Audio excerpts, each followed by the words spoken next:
Hello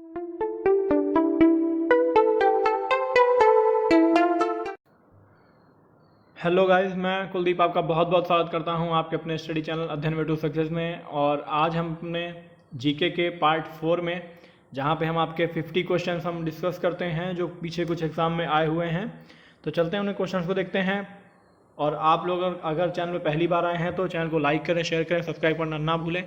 और अगर आपने पिछले तीनों वीडियोस नहीं देखे हैं तो आप लोग डिस्क्रिप्शन लिंक में या फिर ऊपर आई बटन में क्लिक करके आप उन वीडियोस को भी देख सकते हैं। और बाकी करंट अफेयर्स के वीडियो और जीके के वीडियोस और हिस्ट्री के वगैरह के वीडियोस आपको डिस्क्रिप्शन लिंक में मिल जाएंगे।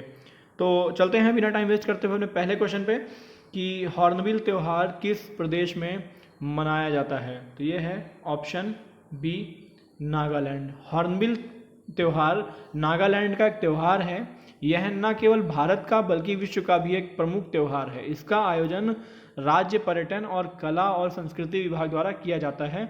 यह नागा लोगों की कला और संस्कृति के विकास के लिए मनाया जाता है।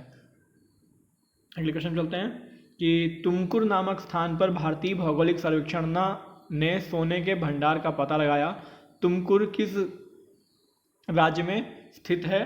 तो ये है ऑप्शन बी, कर्नाटका।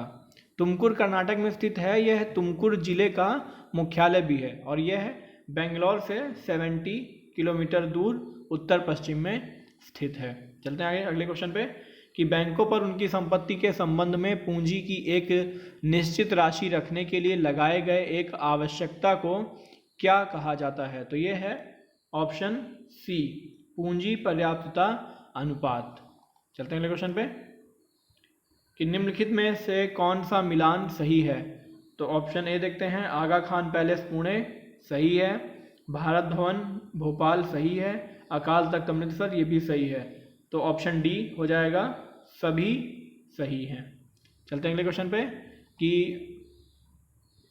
1818 में ब्रह्म समाज के संस्थापक राजा राम मोहन राय ने किसके अर्थ व महत्ता के बारे में निबंध लिखा था। तो ये था गायत्री मंत्र के बारे में। राजा राम मोहन राय ने ब्रह्म समाज की स्थापना 1828 में की थी। इस संस्था के द्वारा उन्होंने धार्मिक और सामाजिक सुधार के कार्य किए थे। चलते हैं क्वेश्चन पे कि पुनर्जागरण काल में ग्रीको रोमन प्राचीन अध्ययन में रुचि को किस नाम से जाना गया। व्यक्तिवाद, सुखवाद, रोमांसवाद या मानववाद। तो यह है ऑप्शन डी, मानववाद। पुनर्जागरण काल में ग्रीको रोमन प्राचीन अध्ययन में रुचि को मानववाद नाम से जाना गया।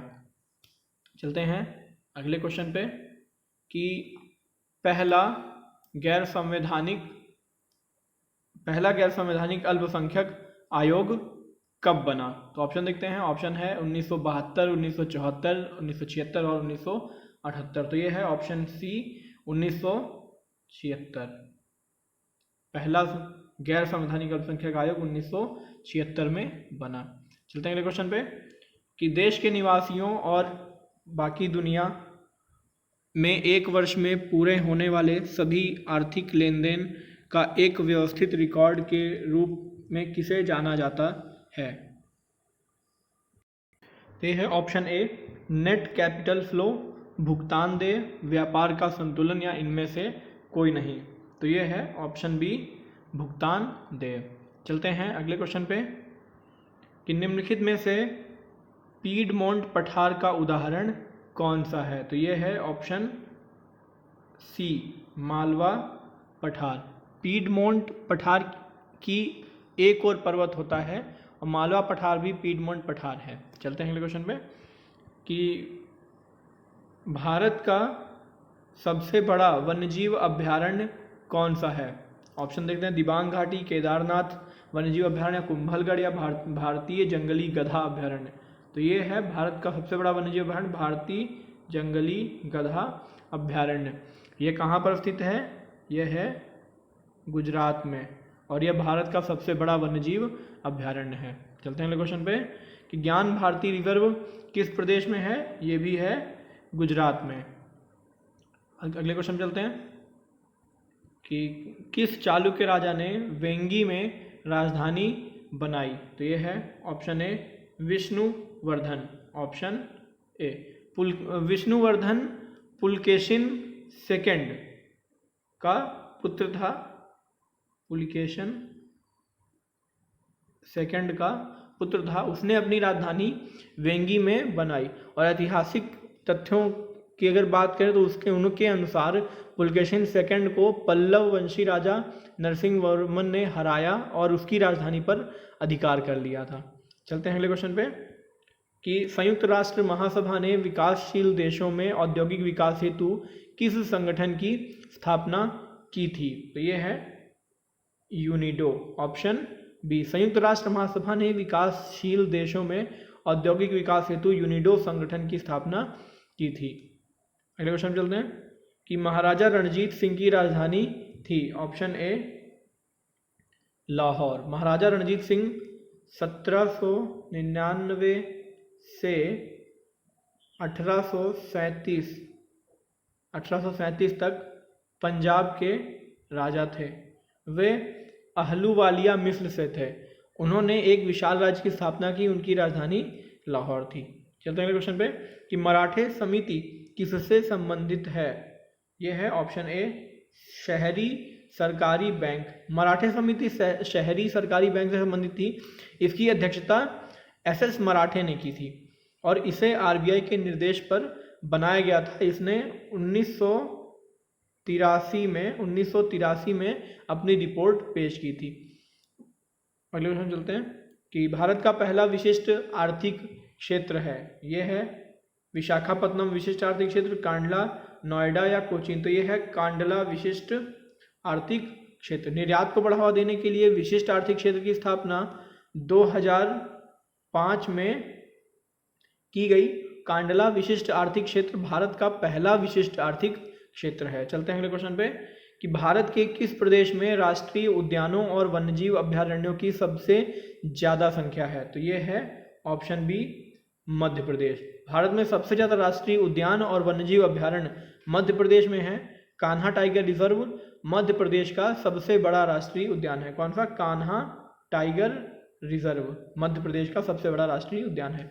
चलते हैं अगले क्वेश्चन पे कि वर्साई की संधि का नाश हो, यह नारा किसने दिया? वर्साई की संधि का नाश हो, तो यह है ऑप्शन ए हिटलर। यह नारा हिटलर ने दिया था। चलते हैं अगले क्वेश्चन पे कि 190 ईस्वी पूर्व में बैक्टीरिया के किस यवन राजा ने भारत पर आक्रमण किया था? तो यह है ऑप्शन ए डेमेट्रियस। 190 ईस्वी पूर्व में डेमेट्रियस नामक यवन राजा ने भारत पर आक्रमण किया और मौर्य साम्राज्य का एक बहुत बड़ा इलाका उसने जीत लिया था। चलते हैं अगले क्वेश्चन पे कि निम्नलिखित में किसे बंगाल का ग्रीता गार्बो कहा जाता है? तो ये है ऑप्शन ए सुचित्रा सेन। चलते हैं अगले क्वेश्चन पे कि न्याय दर्शन की रचना किसने की? न्याय दर्शन की रचना की ऑप्शन सी गौतम। न्याय दर्शन की रचना गौतम ऋषि ने की और योग दर्शन की रचना पतंजलि ने और वैशेषिक दर्शन की रचना कणाद ने। चलते हैं अगले क्वेश्चन पे कि निम्नलिखित में से किस घाट की औसत चौड़ाई ज्यादा है?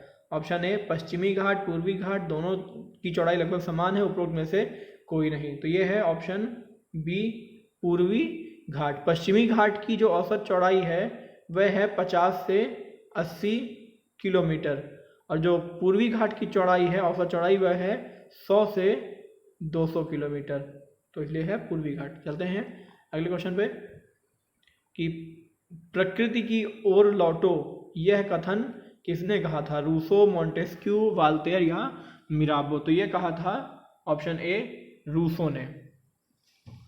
चलते हैं अगले क्वेश्चन पे कि भारत बांग्लादेश मैत्री उद्यान किस राज्य में बनाया जा रहा है? तो ये है ऑप्शन बी त्रिपुरा। त्रिपुरा में भारत बांग्लादेश मैत्री उद्यान बनाया जा रहा है। यह उद्यान दक्षिण त्रिपुरा के चोट्टा खोला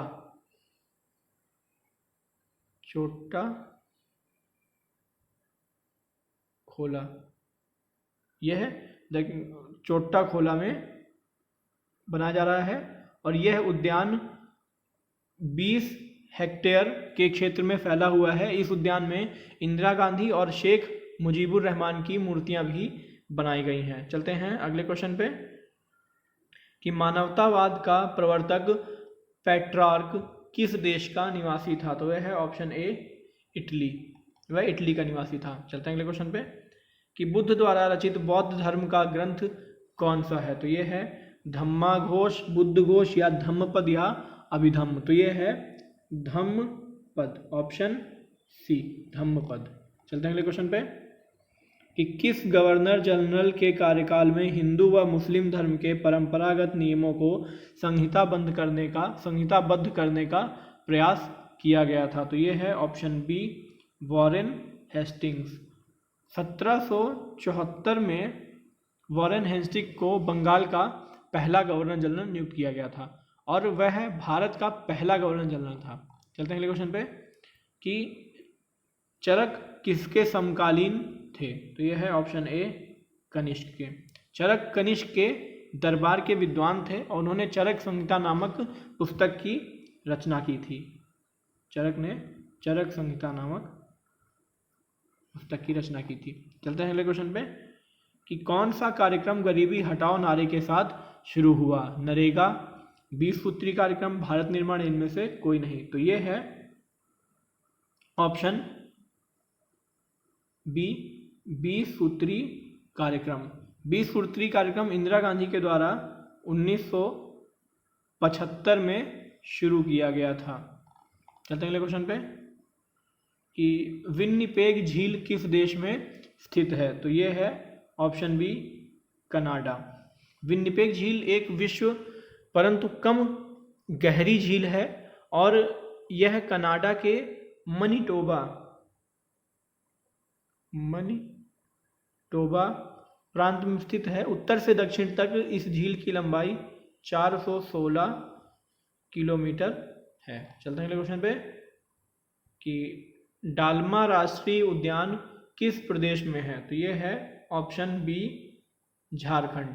डालमा राष्ट्रीय उद्यान झारखंड में है। यह झारखंड के जमशेदपुर जिले में है और इसका क्षेत्रफल 195 वर्ग किलोमीटर है। यहाँ हाथी और भौंकने वाले हिरन और एनी जानवर बहुत ही संख्या में पाए जाते हैं और इसके अलावा यहाँ पे पक्षियों की भी बहुत सारी प्रजातियाँ पाई जाती हैं और यह झारखंड का एक बहुत ही प्रमुख राष्ट्रीय उद्यान है। और अगर आप यहाँ कभी घूमने जाना चाहते हैं तो यहाँ पे जाने का सबसे जो सही समय है वो अक्टूबर से जून के बीच का परफेक्ट टाइम माना जाता है यहाँ पे अगर घूमने जाने के लिए। चलते हैं अगले क्वेश्चन पे कि भारत में औद्योगिक लाइसेंस कब शुरू हुई? भारत में औद्योगिक लाइसेंस शुरू हुआ 1951, यानी कि ऑप्शन बी 1951। चलते हैं अगले क्वेश्चन पे कि निम्नलिखित पर ध्यान दीजिए। Bombay high court, Allahabad high court, Patna high court, इनमें बेंचों की संख्या का घटता क्रम क्या है? तो इनमें घटता क्रम है ये 1 2 3, यानी कि सबसे बॉम्बे, फिर इलाहाबाद और फिर पटना, घटता हुआ क्रम। चलते हैं अगले क्वेश्चन पे कि संविधान में संशोधन करने के लिए बिल को राष्ट्रपति के सामने सहमति देने से पहले निम्नलिखित में से किस सदन में पेश किया जाना चाहिए? ऑप्शन देखते हैं। लोकसभा में पेश और पारित किया जाना चाहिए, राज्यसभा में पेश और पारित किया जाना चाहिए, लोकसभा और राज्यसभा में पेश और पारित किया जाना चाहिए, या लोकसभा में पारित होकर राज्यसभा में पेश किया जाना चाहिए। तो ये है ऑप्शन सी, लोकसभा और राज्यसभा में पेश और पारित किया जाना चाहिए, ऑप्शन सी।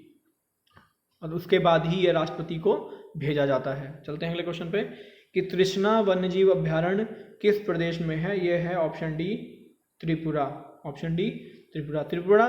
तृष्णा वन्यजीव अभ्यारण्य त्रिपुरा के दक्षिण त्रिपुरा जिले में है और यह 163.08 वर्ग किलोमीटर क्षेत्र में फैला हुआ है। यहाँ अनेक जलीय और घास के मैदान हैं और भारतीय गौर यानी कि जो बैल की एक प्रजाति है यहाँ का मुख्य आकर्षण है। इसके अलावा यहाँ पर अनेक पक्षी, हिरण, सुनहरा, लंगूर आदि बहुत सारे यहाँ पे पाए जाते हैं। चलते हैं अगले क्वेश्चन पे कि गुफकराल नामक नवपाषाण स्थल किस प्रदेश में है? तो ये है ऑप्शन ए जम्मू कश्मीर। गुफकराल जम्मू कश्मीर में है। यह नवपाषाण कालीन स्थल है। यहाँ से गेहूँ, जौ, अरहर, मसूर और जले हुए अन्न के कण प्राप्त हुए।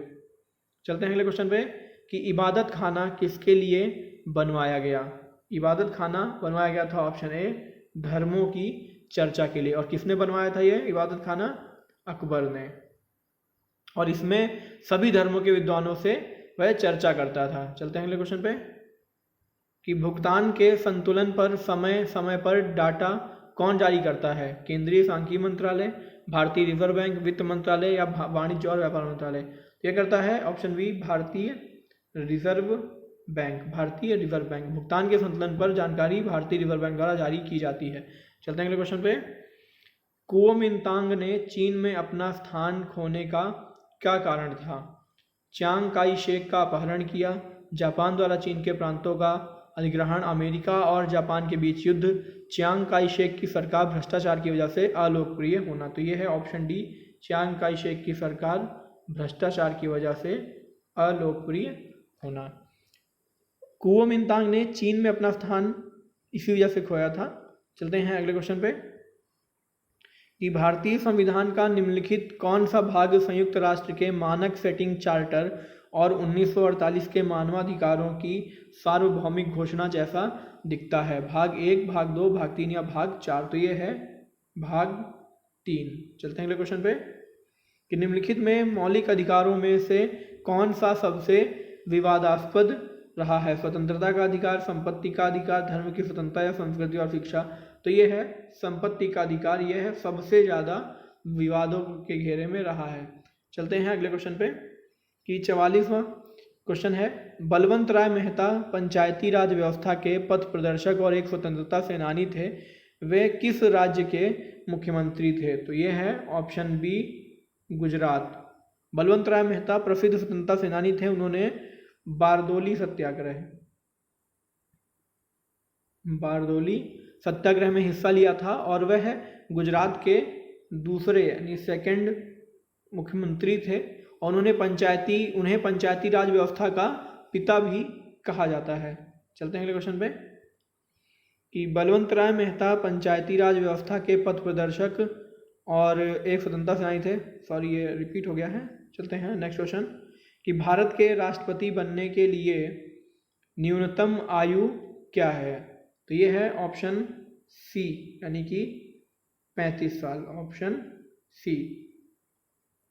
भारत के राष्ट्रपति के रूप में कार्य करने के लिए न्यूनतम आयु 35 वर्ष है और उपराष्ट्रपति के रूप में कार्य करने के लिए भी आयु 35 वर्ष है। और इसके अलावा राष्ट्रपति पागल या दिवालिया नहीं होना चाहिए। चलते हैं अगले क्वेश्चन पे कि निम्नलिखित में से क्या समन्वित पोषक तत्व प्रबंधन INM के अंतर्गत आता है? मवेशी व दुग्ध उद्योग, मृदा उर्वरा, मांस या मुर्गी पालन या मत्स्य उद्योग? तो ये है ऑप्शन बी मृदा उर्वरा। समन्वित पोषक तत्व प्रबंधन INM का जो मुख्य उद्देश्य है वो किसानों को उनकी जो समय समय पर मांगों होती हैं उनको पूरा करना, जैसे कि उर्वरकों की आपूर्ति करना और सॉइल की टेस्टिंग और उर्वरकों का इस्तेमाल और शहरी जो कचरा है अपशिष्ट को उससे जैविक खाद्य बनाने को बढ़ावा देना। और इसके अलावा उर्वरक नियंत्रण आदेश 1985 के क्रियान्वयन के जरिए कचरे से खाद्य बनाने तथा उर्वरकों की गुणवत्ता सुनिश्चित करते हुए इस बात पर जोर देना है कि जैविक और रासायनिक खादों के जरिए पोषक तत्वों के सभी स्रोतों का समन्वित इस्तेमाल हो सके। चलते हैं अगले क्वेश्चन पे कि क्षेत्रफल के मामले में निम्नलिखित में से कौन सा देश भारत से बड़ा नहीं है? देखते हैं क्या क्या है इसमें। कौन सा है? Australia, Brazil, Canada. तो ये भारत से बड़े हैं। तो इंडोनेशिया। तो ऑप्शन डी इंडोनेशिया। बात करते हैं भारत, रूस, कनाडा, अमेरिका, चीन, ऑस्ट्रेलिया और ब्राज़ील के बाद क्षेत्रफल के आधार पर विश्व का 7वां सबसे बड़ा देश भारत है। चलते हैं क्वेश्चन पे कि राष्ट्रसंघ की असेंबली द्वारा क्रमशः कितने अध्यक्ष व उपाध्यक्ष प्रतिवर्ष निर्वाचित होते थे?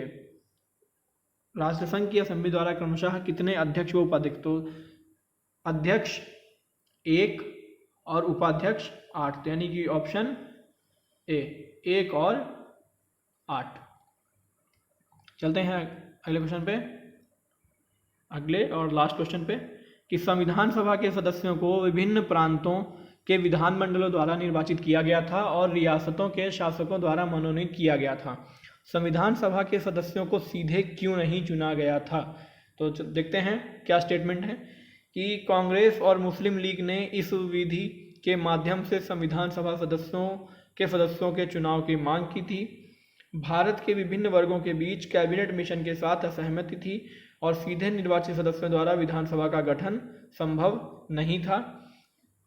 ऑप्शन सी, भारत के लोगों ने पहले से ही विभिन्न प्रांतों के विधानसभा के निर्वाचित सदस्यों से एक संविधान सभा बनाने के लिए आदेश दिया था और रियासतों ने संविधान सभा के सदस्यों के लिए सीधे चुनाव के लिए विरोध किया था। तो ये इसमें सही आंसर है ऑप्शन बी, भारत के विभिन्न वर्गों के बीच कैबिनेट मिशन के साथ असहमति थी और सीधे निर्वाचित सदस्यों द्वारा संविधान सभा का गठन संभव नहीं था। Option B.